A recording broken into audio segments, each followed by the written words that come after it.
Super Smash Bros. Ultimate does have many themes. A single-player campaign of some kind, a great cast of newcomers with at least one or two heavily requested characters, and even a Pokemon newcomer per game. 64 had Pikachu and Jigglypuff, Melee had Pichu and Mewtwo, Brawl had Pokemon Trainer, which is technically 3 slots, but they sometimes count as 1, but you know what I'm talking about.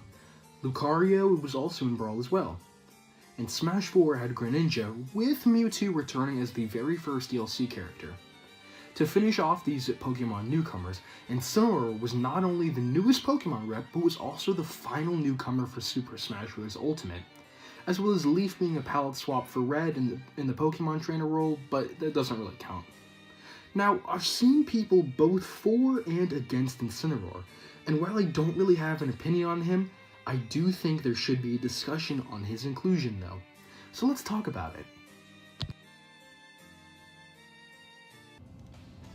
Incineroar is the final evolution of Litten, one of the starters of Gen 7. The starters we got for Pokemon Sun and Moon included Puplio, Rowlet, and Litten. Of these starters, there was much debate on who would be joining the cast for the next Super Smash Bros. Many said Decidueye would be the representative for Sun and Moon, and if I were being honest, there is no doubt in my head that he was the fan favorite, and to an extent, some people think he still is. Others said Incineroar would be the representative, and we eventually found out, as you all know, that this was the case. But no one really talks about the other possibilities for a newcomer. What I specifically mean by this is that if you take away all the stars from Pokemon Sun and Moon, there were many other choices that could have been characters for the next Super Smash Bros. Being Ultimate. So let's talk about these characters and see maybe why they weren't in. Decidueye may have had a unique character with an archer-like style that hasn't really been seen in Smash, and Incineroar is the closest thing we'll get to a pro wrestler in Smash Bros. I think there's a lot of other characters, rather, Pokemon, that we can discuss. One Pokemon I saw being tossed around was Lycanroc, and I have to admit, he would have been a great way to represent Sun and Moon. One of the key things with Sun and Moon was its day and night cycle, and depending on which version of the game you owned, Sun or Moon, it would have changed. One key element of Sun and Moon was also Lycanroc, and Lycanroc can evolve into both a midnight and a dusk form. This could have been a great way to show the game's mechanics and have another character that moves on all fours, similar to how Duck Hunt Dog and Ivysaur work. Though, in order to show both forms of Lycanroc, he'd need to be a transition character, similar to what Zelda was in Melee and Brawl, and what Samus was in Super Smash Bros. Brawl. Whether it be through a down special or a final Smash, Smash has gotten rid of these types of characters. So I don't think Lycanroc was likely as a character because of this. It's kind of hard to say that he would have been in without having his midnight and dusk forms, since they play into his character so much. So what else could have been represented for Gen 7? Well, we've got many other choices, but one of the ones I don't really agree with is Cosmog. For those who don't know who Cosmog is the first evolution before it evolves into Sungalo, I believe his name is, I'm not 100%, or Lunala, depending on if you got Sun or Moon. If I'm being completely honest though, I really can't see any moveset potential for Cosmog, but I do see potential for another Pokemon, only this time, Legendary. Out of all the new Pokemon in Gen 7, the Island Guardian Tapu Koko has plenty of moveset potential, and would certainly be a unique fighter compared to another Pokemon, like Cosmog. Seeing as Tapu Koko can basically use his arms as a shield, he could be a very defensive character with strong aerials and smash attacks, but could be a very slow character with terrible range, stage control, and a very bad grab game. Perhaps I'll make a video on a moveset for him in the future? I don't know. It's possible and I definitely can do it, but for another time. Anyways, back on track. The only thing I believe preventing Tapu Koko from being our Gen 7 representative was that I don't really think Smash takes legendaries as newcomers. Don't get me wrong, while Mewtwo was a newcomer in Super Smash Bros. Melee, it seems the only reason why he was added was popularity, and the fact that his movie was released around that same time. What adds validity to my claim about this was that Lucario was added in Brawl, and he had a movie around that time as well, and he is in the legendary Pokémon.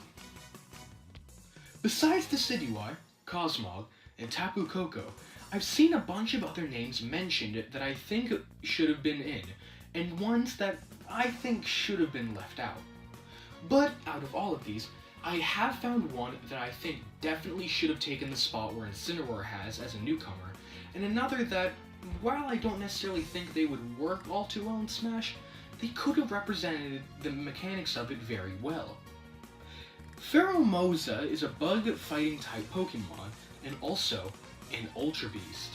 Ultra Beasts are a new concept first shown in Sun and Moon, and also in Ultra Sun and Ultra Moon as well, considering Ultra is in the title of Ultra Beast and Ultra Sun and Moon. Considering the other Pokemon titles don't have these, it would be very interesting to see one of these Ultra Beasts in Smash, and how they would play to the likes of someone like Charizard or Pikachu. So if I don't think Cosmog would exactly fit, and if I don't think Tapu Koko has a chance anymore, then who do I think could have represented Gen 7 the best other than Incineroar or Decidueye? Well, a pick that I don't think a lot of people are really thinking about. In my honest opinion, I think Mimikyu would have represented Sun and Moon the best out of any Gen 7 Pokemon. But why do I think this way? He does show promise already being in Smash, not being taller than Diddy Kong it seems, but being as tall as Pikachu. Also, he brings a dark kind of moveset to the game. While we do have dark characters already, we don't have a primarily dark energy based Pokemon. And while characters like Incineroar and Greninja are water and dark, or fire and dark, let's be real here for a second. We primarily look at them as a water final evolution and a fire final evolution. We really don't look at the dark aspect of either of them. But with Mimikyu, I think specifically a lot of people would look towards that dark energy of him. His Pokeball move already has a giant hand coming out, stuffing you under that little costume of Pikachu he wears, and basically sucking the energy out of you and putting damage into you. I don't know about you guys, but that would work as a great down special.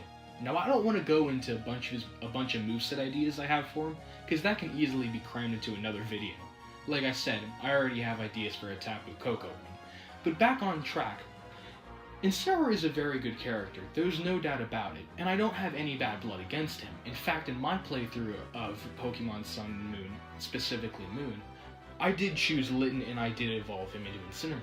And while I do love Incineroar, I think that there is much more possibility for a different Gen 7 character. I think at this point we could have easily had a legendary, or we could have had a character that wasn't a starter. Like I said, an Ultra Beast would have been something really, really cool that we so far haven't seen in that many Pokemon games. Now, I know a lot of other people are going to ask, now where's Eevee, Sceptile, even Melmetal, I think isn't, pretty sure his name is that, from the new Let's Go Eevee and Pikachu games. Well, I might make a part 2 to this video, basically explaining other Pokemon's chances. This video was primarily about Sun and Moon, and why I feel like Incineroar wasn't really the best chance. Once more, I don't have any bad blood against Incineroar, and I think his moveset is pretty unique. Though, when it comes down to it, I guess Mimikyu and other Pokemon will just have to get their chance another day.